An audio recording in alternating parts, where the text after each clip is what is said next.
very warm welcome to everyone. On behalf of Professor Sangeeta Menon and also Team CSP, we are very glad to have a neurosurgeon with us today. So thank you so much, ma'am, for accepting the invitation and being a speaker today.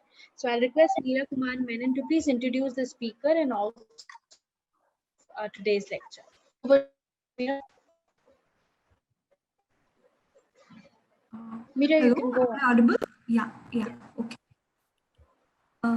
Hello, ma'am. It's a pleasure to have you here. I'm sorry, am I being audible, Niharika? Yes, you are. Great.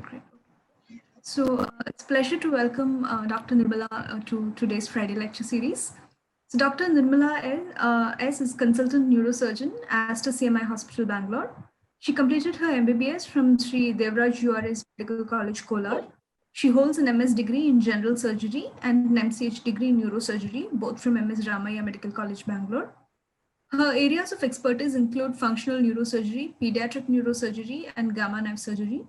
She's an active member of several organizations, including the Neurological Society of India, Parkinson's Research Society, Movement Disorder Society of India, and the Indian Society of Stereotaxy and Functional Neurosurgery. She has several journal papers to her credit. So we are very happy to have you today, ma'am, and we are looking forward to hear you speak today. The topic for today is about brain surgery, which is definitely something that is beyond our thought processes for now. So we will hear more about it and get to know more about you, ma'am. Please begin.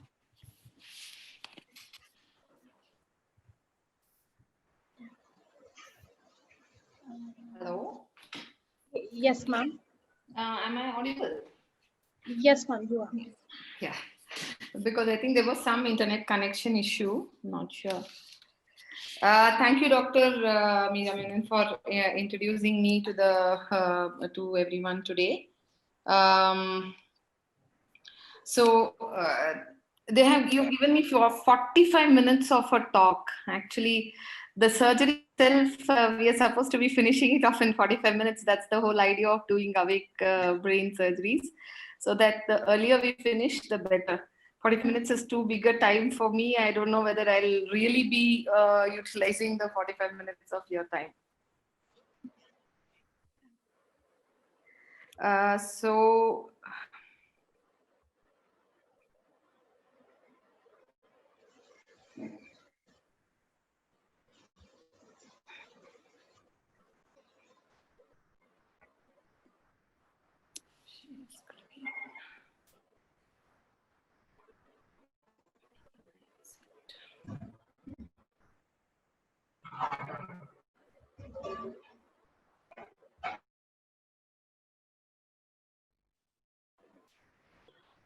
Ma'am, you're here with us.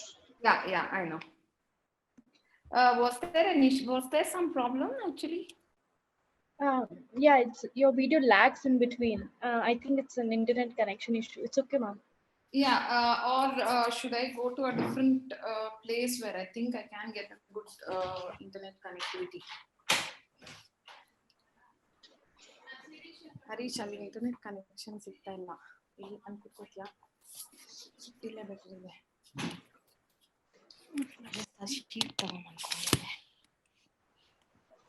ಒಂದು ನಿಮಿಷ ಹರೀಶ್, ಇದು share ಆಗ್ತಿಲ್ಲ, ಒಂದ್ಸರಿ ನೋಡ್ಬಿಟ್ಟು ಹೋಗ್ತೀಯಾ?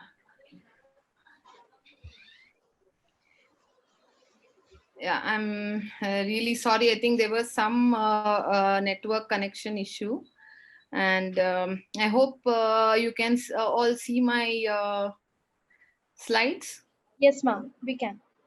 Yeah. Okay. So yeah, I was actually saying thank you, Meera, for introducing me today, and you've given me 45 minutes of a talk, which I don't know, 45 minutes is enough for us to do this awake craniotomy or awake brain surgery. The whole idea of us doing this brain surgery is so that we finish it as quickly as possible. So I'm Dr. Nirmala from Aster CMI, Bangalore. As a tradition, I actually start my session introducing the doctors whom we have in our group. We are a group of 8 of us, and the idea behind our group is that each one of us have a specialty of interest in neurosurgery. Like each one holds a fellowship of their own, headed by our Dr. Ravi Gopal Verma, who's our lead consultant. And today I am in neurosurgery is because of his constant this one to me saying that, you know, it's not very difficult for females to be in a field like neurosurgery, where you can see most of them here are all male neurosurgeons. And Dr. Umesh, who's specifically into spine, and they have a spine vertical of their own, though they are neurosurgeons, they do more of spine work. Dr. Santosh and Dr. Harish, who are specifically into endovascular neurosurgery. And yes, Dr. Akshay, Dr. Yadu, and Dr. Deepak are more interested in spine surgery, while me and Dr. Ravi Gopal Verma into functional and pediatric neurosurgery. And yes, of course, all of us in toto do all the brain tumors. Now, how are we actually different from other groups?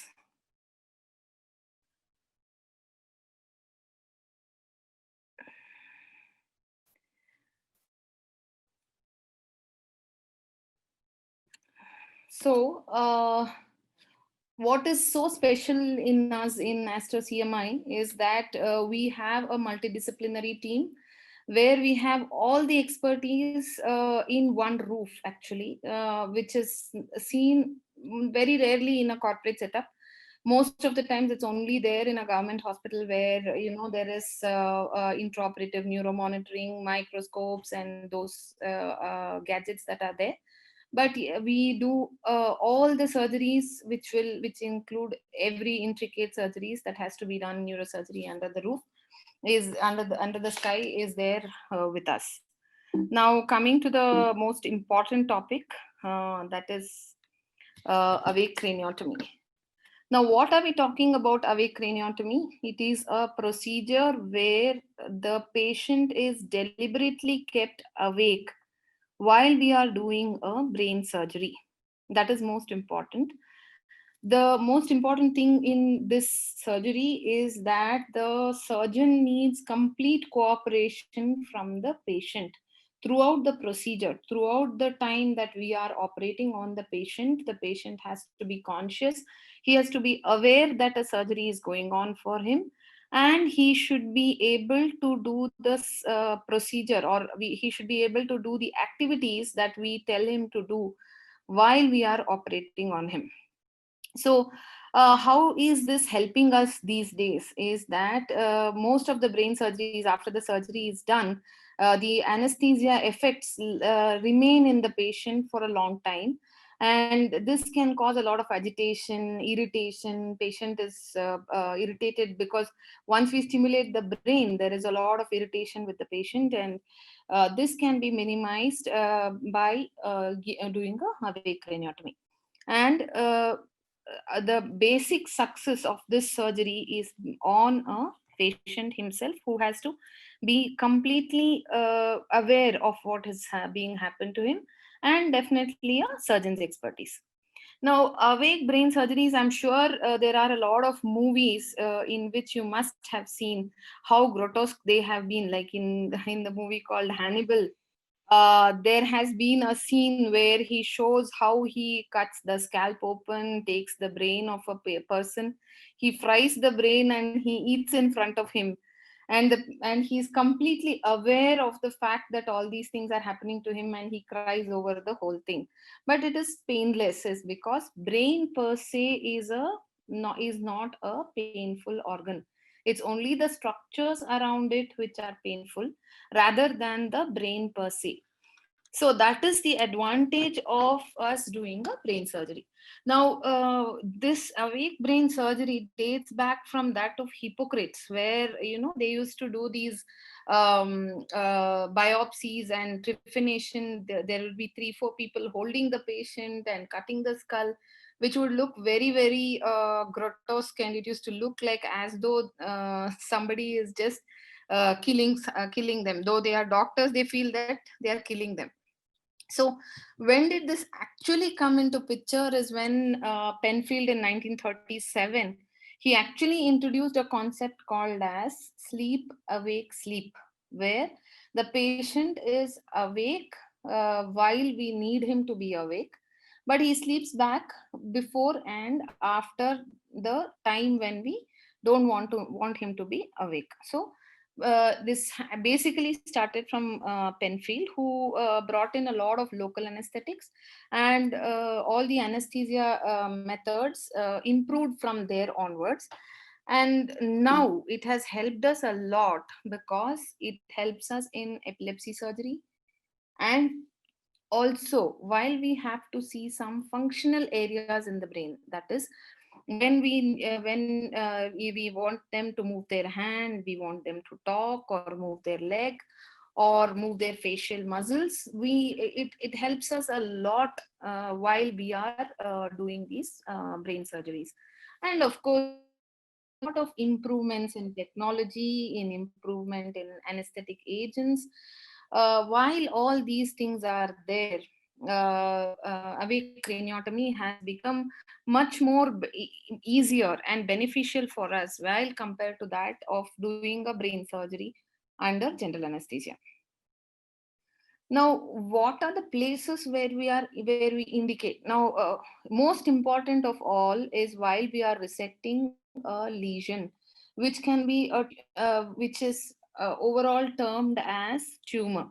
Now, this tumor can be either benign or it can be malignant.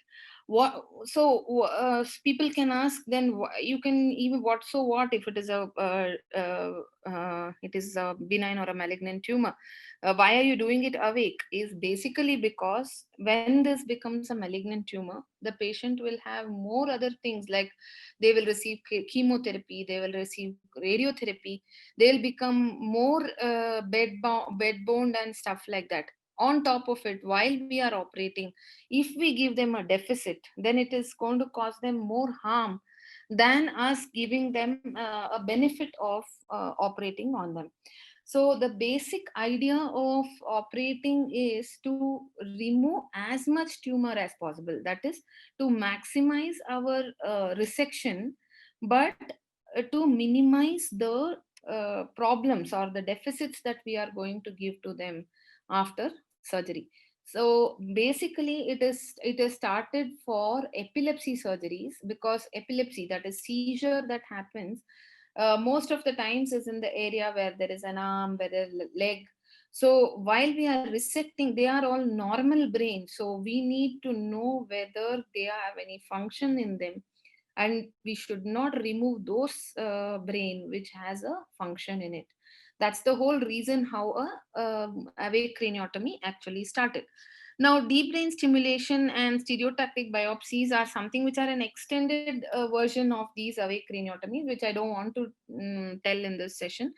They are a totally different way of dealing with, where it is used for patients who have Parkinson's disease, or they have some sort of a movement disorder sort of a thing, like a dystonia or something like that, where we need to have these where we can use them, where also the patient will be awake. So what are the contraindications? When are we not going to do a awake craniotomy? Is first of all, when some patient says, no, I am scared, I don't want to see what is happening in the OT, I don't want to understand what is happening in the OT, then there is no point, because we need a complete cooperation from the patient. Apart from that, if they already have some deficit, if they already they are not speaking, or they are very drowsy, or our idea or our aim is to only remove a bit of the tumor, then there is no point in keeping them awake, because anyway they have already developed these deficits.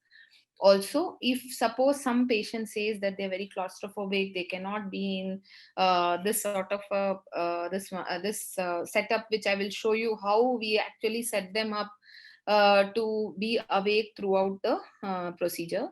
Also, when there is a tumor which is going to take a long time for us to operate, like many of the neurosurgical procedures, we start by 6:37 in the morning and we end by 9 or 10 in the night. So when such type of tumors are there, there is no point in doing a awake craniotomy, because patients will become restless and they'll be wondering why they have to be put into such a situation. Now, the most important benefit out of doing a surgery is, one, that there is a decreased hospital stay.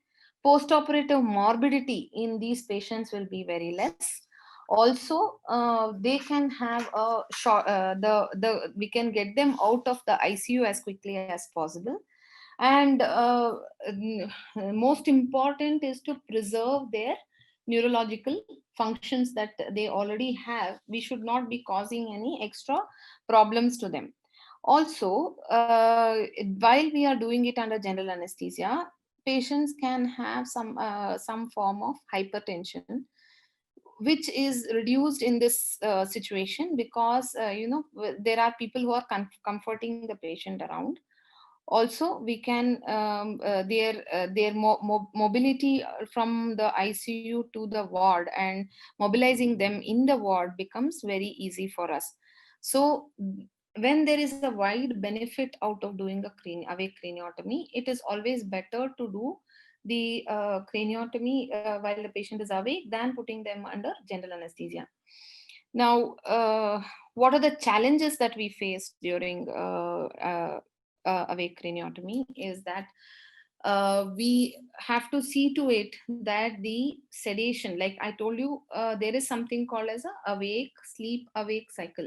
Means the patient is put to sleep awake sleep cycle, where the patient is put to sleep while we start the procedure, is because we don't want them to know that we are doing a craniotomy, we are opening their skull, because they might get scared. So we put them to sleep. What happens is, the challenge is not to put them to sleep, but the challenge is to slowly awaken them from sleep to from sleep to the awake state, is because most of the times we know that when we get when we are awake suddenly and in a place where we don't know where we are, we suddenly become irritated, agitated, and we start moving our head and all that. So the anesthetist has to be so good that he should see to it that the sedation level and the coming out of sedation should be a smooth process, so that they don't shake their head while we are operating, because even a brain can cause a significant damage to the brain. And we have to be we should understand that we should tackle these things well, and we should know when we should be tackling these things. Also, we also have to see, while we are operating, if suppose patient is having any breathing difficulty prior to surgery itself, if they're having any obstructive sleep apnea, like many of the asthmatics, in the night while they sleep, they feel that they are going into a state of apnea. If they are giving such a history to us, then we usually tell them awake surgeries do not benefit them. So these will be our challenges while we are operating on these patients. Now, the whole scenario in the operation theater is completely a teamwork, of which the highest priority is given for patient, because patient should be stress free, he should be alert. The anesthetist on the other side, like I told you, they should be able to tackle the situation where, in case if the patient needs a general anesthesia and they need to be put on endotracheal tube or anything like that, they should be completely prepared for these sort of situation, and they should be able to handle the situation well.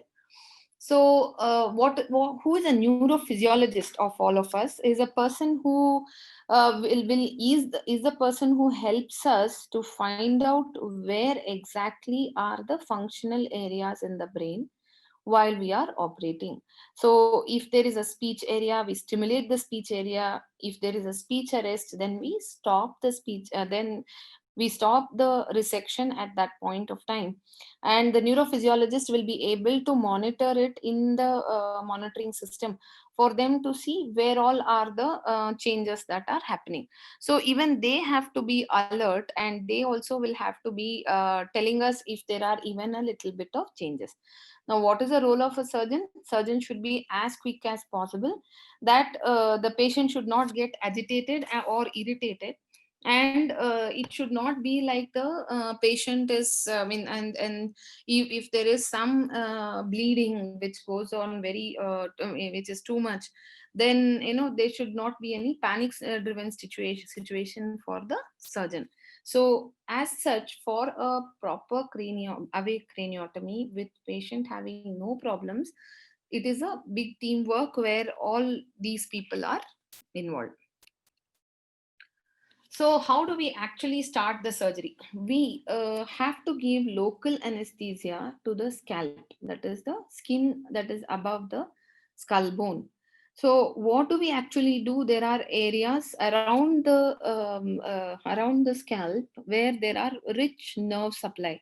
So what we do in every area where there is a nerve, like if you see near the eye, there are two nerves called as the supratrochlear and the supraorbital nerves, which are to be injected, and they are injected directly so that this anterior whole area becomes numb. So like that, there is something called as the posterior occipital nerve, which runs behind in the scalp. So this whole area of the scalp is completely injected with local anesthetic agent, so that the whole scalp becomes completely numb. Now this requires a lot of expertise, because if we are operating for 1.5 hours, the local anesthetic agent should not the effect of local anesthetic agent should not get worn off, and they have to give it in doses where they will be able to where it should not be toxic to the patient, but at the same time it should cause complete numbness of the scalp, because scalp is a very very sensitive area, and even slightest touch can cause a lot of pain. So if the patient is having pain in the scalp, then they might stop cooperating with us for doing any surgery beyond the scalp. So with this, what do we actually do? Another thing that we have to do for these patients is that we have to have a single line. We cannot put any other extra central line or something like that, because the patient is fully awake and they will understand every point that we are talking. So we will just put one IV line, but it will have two ports. One port where the IV fluids can go for the patient, and another port where some amount of sedation will keep going on. Now, why do we do this? Is because many times after doing a awake craniotomy, there are chances that the patients can have some sort of hallucinations about the OT. That is what they may remember and think, this happened in the OT, that happened in the OT. So most of the times they are kept sedated so that they will not know certain things which they need not have to know during the surgery. For example, they need not have to know that their own scalp is getting, or their own skull is getting opened. So at that point of time, we need to keep them on sedation. So what we do is we keep two ports in the same IV, that is the intravenous line that the patient has. We have two ports, so that we don't have to prick them in many places, because they are conscious. And even these things, we have to be very careful, is because otherwise the patients become very uncooperative with us. So each and every step what we do is important for the patient, and we should see to it that finally the patient cooperates for us to completely remove the tumor without causing any neurological deficits to them. So how do we position these patients? First and foremost thing is we put them on a head fixator, which was there in the previous to a sorry where we connect them on to a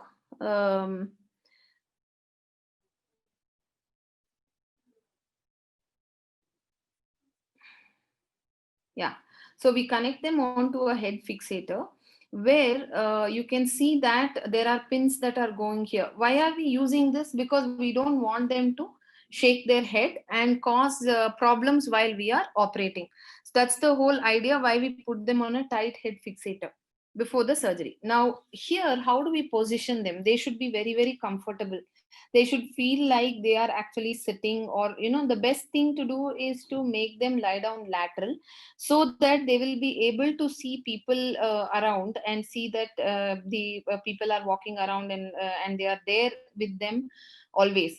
Now why do we drape like this is because our area where we are operating is going to be completely sterile, whereas this area is unsterile. So we are just putting a curtain between the two, so that the anesthetist, if you can see in the next slide, the anesthetist will be facing the patient and will be talking to the patient and will be asking them questions and keeping them awake and making them boosted up so that they can help us in removing as much tumor as possible without any deficit.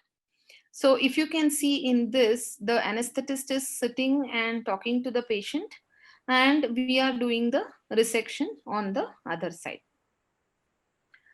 So the another important structure with this is how we open the skull. We open a wide area of the skull because we need to know which are the functional areas in the brain before we actually start resecting the tumor. Now, in the brain, the important structure which is painful is the dura mater.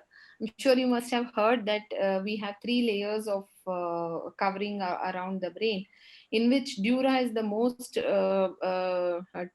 strong part, because it is the periosteum, or the extension from the skull bone itself. So it is the most painful structure in the brain.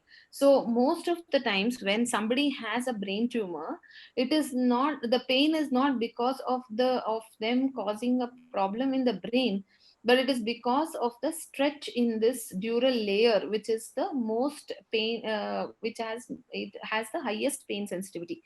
So what we do is we give local anesthetic all around this area where there are blood vessels, because next to these blood vessels run the nerves which supply the dura, which is very painful. After which we use these devices. Now what are these devices? These devices are the ones which are stimulators.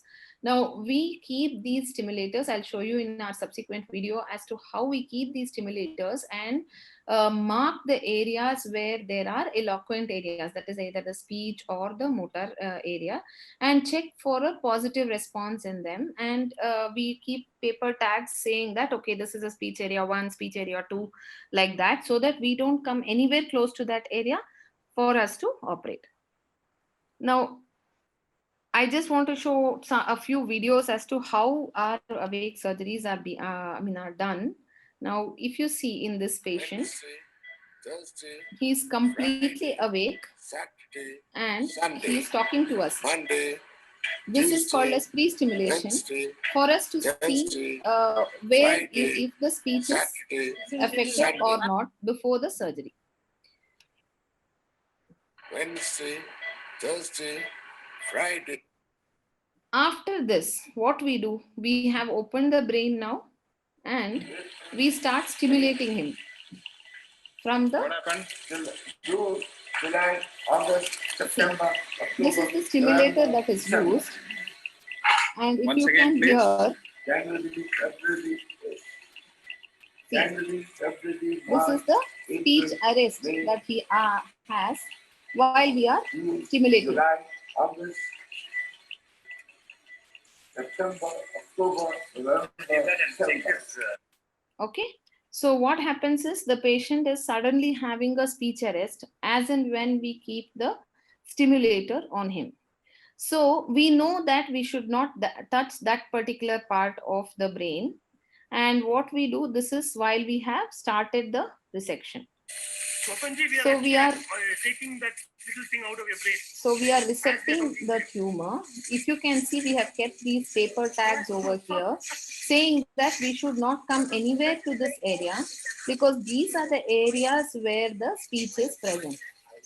And throughout while we are removing this brain tumor, the patient is awake and is aware that such a thing is happening to him and we are removing the tumor. So there are few more examples. I'm just going to show some photographs of how, if you see in this, there's a very small tumor that is there in the brain. It's a cavernoma. It is in a young female. It's a 40-year-old female. When we open the brain, you can see that all areas look very nice and they look like as though there is no pathology at all. And if we go into these areas without knowing where the speech or where the motor area is, we can damage any of these areas. For example, if you see, we have kept marked these areas as the speech area. So, and the tumor was here. So we resected the entire tumor without causing any deficit to the patient. Same like that, if you see, this is a huge lesion that is there. We open the brain, there is no lesion at all seen while we opened. And then we use something called as an intraoperative ultrasound, got the area where the tumor is, marked the areas where the speech and the motor, that is the hand and the limb movements are present, and we resected the tumor. So out of our experience from 2011 to 2020, there has been at least we operate on 50 patients, nearly around 50 patients per year actually, no, not from 2011 to 2020. So all these patients have had lesions in the eloquent area.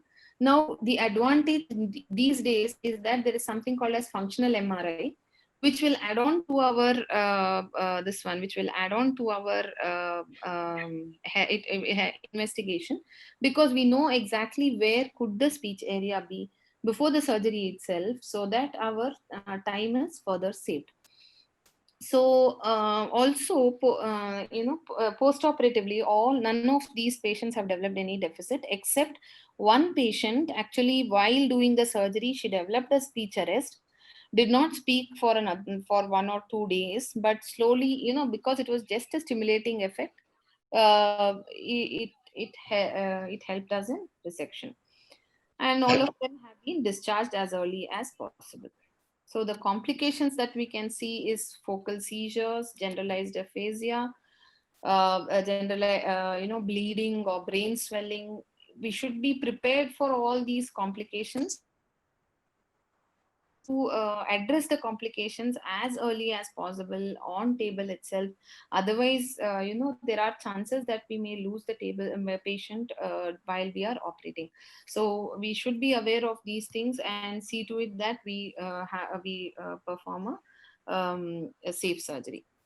So what is important finally is the advantages of awake craniotomy is it is tailored. That is, we can do a very small skull opening while we know where exactly is the lesion. Because we are doing under awake, we can remove as much of the tumor as possible, so that we can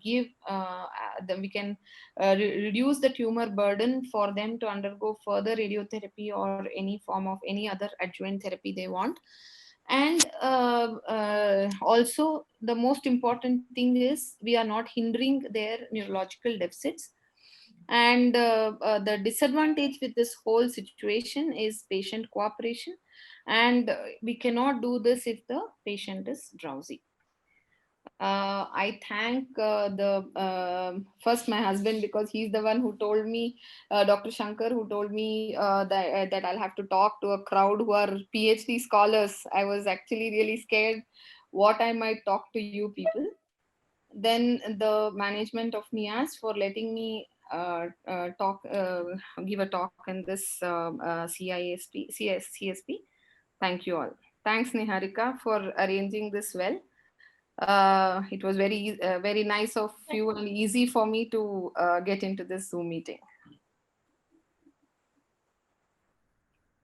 Thank you so much, ma'am. Ma'am, if you may stop sharing it now. Yeah. Thank you so much. Yeah. Okay. So now the floor is open for any questions or any comments that you want to give. So either you can type it out or you can raise your hands. Yeah, Meera, do you want to go first? Thank you, ma'am. That was very interesting indeed.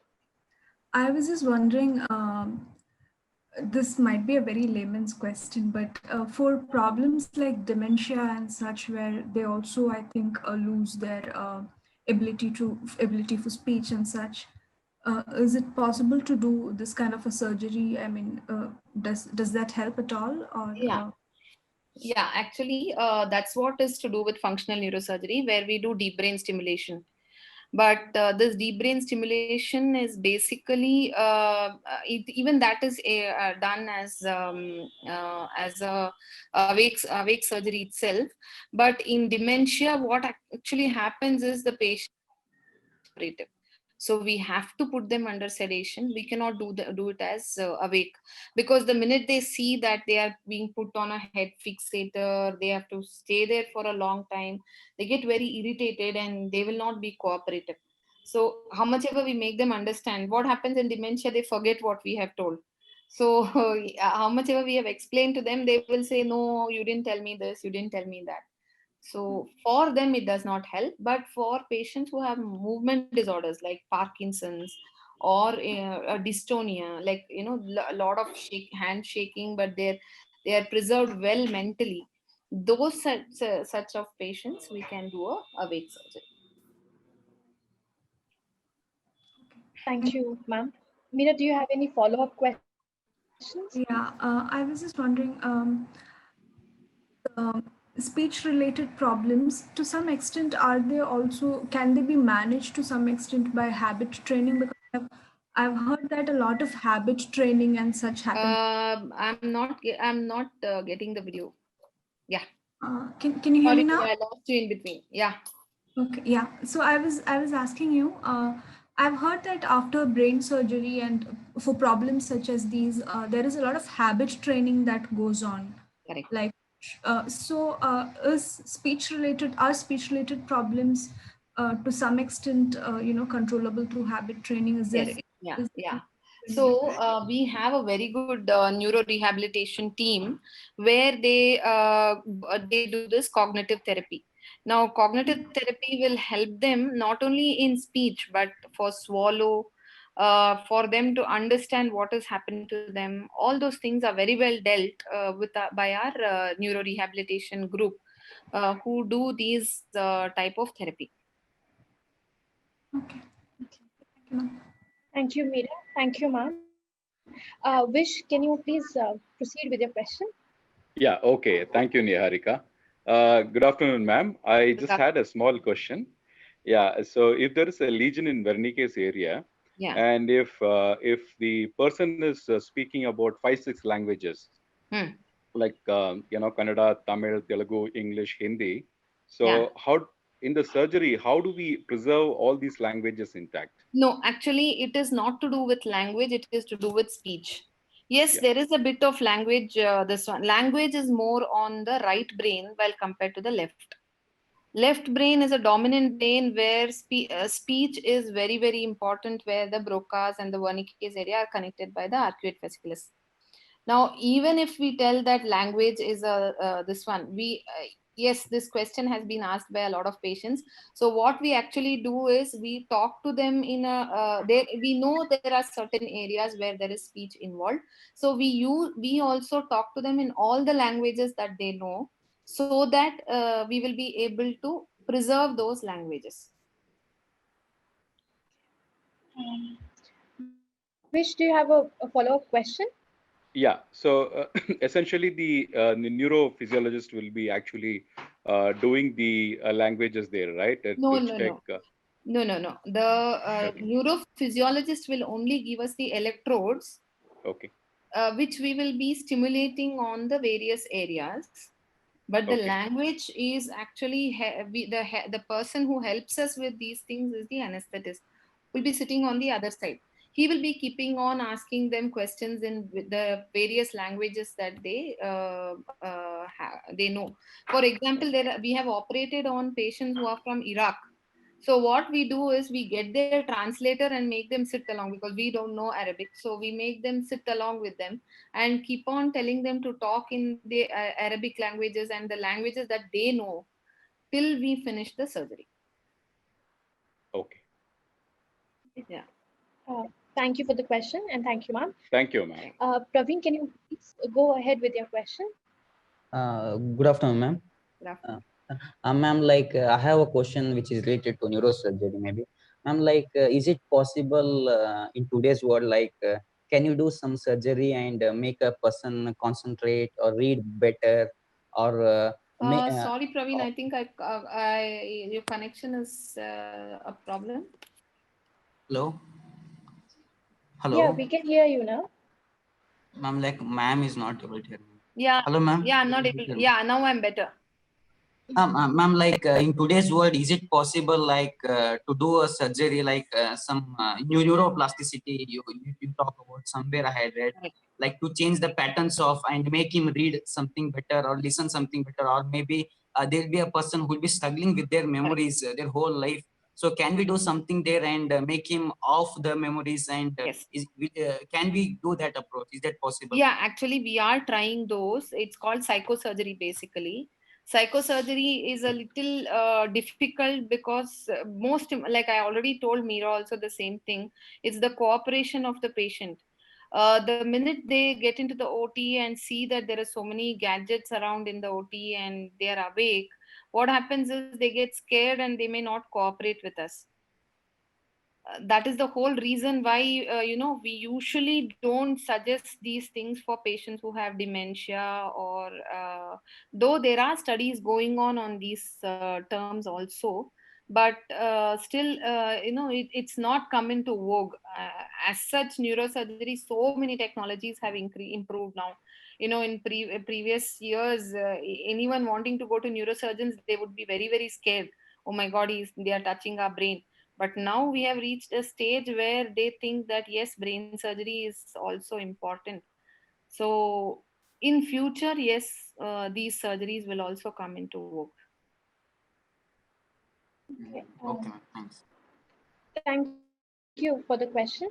Thank you, ma'am. Now I see no further questions. So I'll request Dr. Pusha A. Gautama, the chairperson of today's lecture. Yeah, it was very funny because, ma'am, you're way ahead of our league. We're all PhD students and doing studies in AI, literature, and philosophy. And we have very few doctors, and Dr. Shankar, who we all know, backed out of it. And we just had one backup plan, which is Dr. A. Pusha Gautam. And thank you so much, Dr. Pusha, to say yes to chairing the session. You may please proceed with your comments. Sure. That's actually true, doctor, because I've done Ayurveda. I'm an MD in Ayurveda. And in fact, when people said, "Do you chair?" I said, "I don't know anything about neurosurgery. How will I chair this session?" So anyway, neurosurgeons are not so difficult, actually, to catch up with. Because it's nice to talk in a crowd where we want people to understand what exactly are the surgeries that we are doing and how we go about with things, and educate people that you have to respect brain and come and meet us as early as possible. So spreading word to a lot of people is something which we would always like to do. Definitely, doctor. So anyway, thank you very much for that presentation.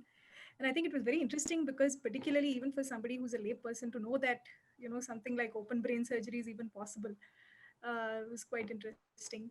And also because considering that, I mean, maybe post the advent of local anesthetics and staying awake during surgery, perhaps it was a natural movement to, exploring whether even brain surgeries could happen in such a way. So thank you very much for that easily understandable presentation. So I have a couple of questions based on that. So one of the things that you brought up was I mean, you briefly mentioned the fMRI as a way of monitoring. So is there any real-time monitoring that goes on aside Yeah, from the the electrode stimulation? neuromonitoring is real time. Okay. Okay. The neurophysiologists are present there to keep it real time only. Okay. Okay. The whole issue of doing this awake surgery is so that it is real time, because fMRI will just tell us how the patient has performed at that point of time.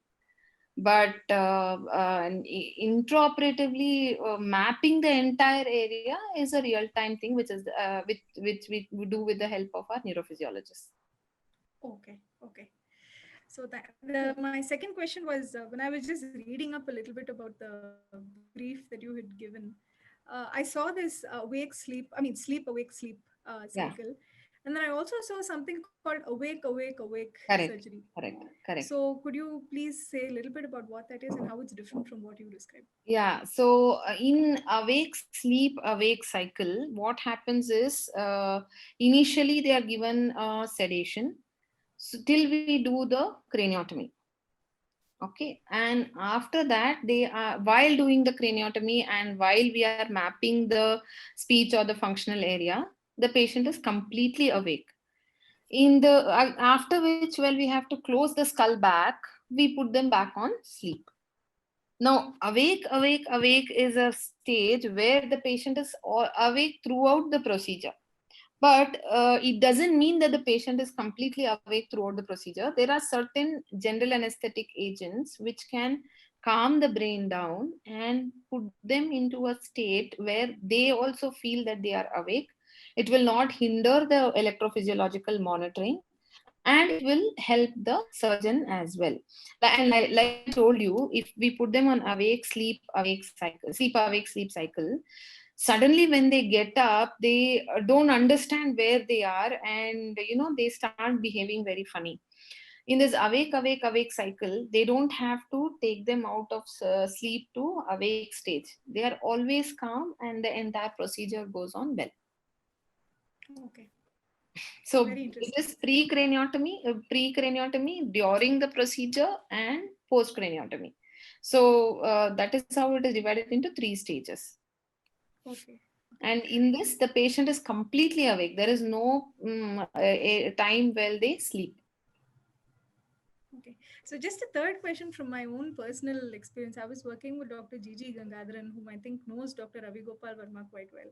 Yes. So in fact, when I was there, he received an anaplastic astrocytoma. I don't think it was an open brain case, but he referred that patient for post-surgical rehabilitation to Ayurveda.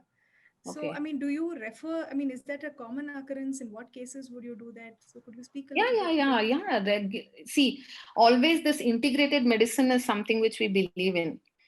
Especially, because what happens in case while we are stimulating them during the surgery, we are stimulating an important, like I told you, there was one patient who had a speech arrest and did not come out of the arrest for 2-3 days.